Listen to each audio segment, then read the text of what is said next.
Mengenang sosok Benny Laos, calon gubernur Maluku Utara meninggal dunia dalam speedboat terbakar, sempat dikabarkan sadarkan diri. Calon gubernur Maluku Utara, Benny Laos meninggal dunia. Cagup Maluku Utara tersebut sempat sadarkan diri usai 2 jam mengalami henti denyut nadi. Namun terkini, Benny Laos dipastikan telah meninggal dunia, Sabtu tanggal 12 Oktober tahun 2024. UPTD Rumah Sakit Umum Daerah RSUD Bobong telah mengeluarkan surat yang menyatakan kabar meninggalnya Benny Laos. Ia benar kabar duka itu. Kami turut berduka cita yang mendalam.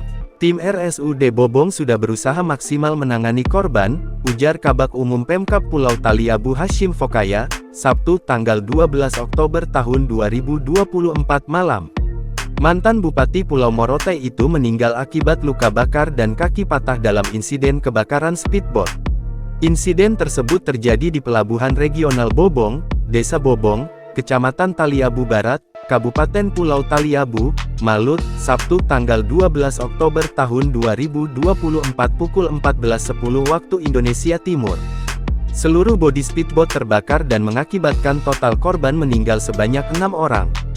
Termasuk Benny Laos. Diketahui, Benny Laos pernah sebagai Bupati Pulau Morotai periode tahun 2017 sampai tahun 2022 bersama Asrun Padoma.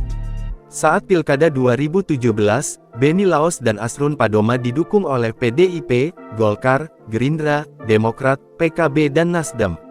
Pasangan Benny Laos dan Asrun Padoma memperoleh 49,74% suara.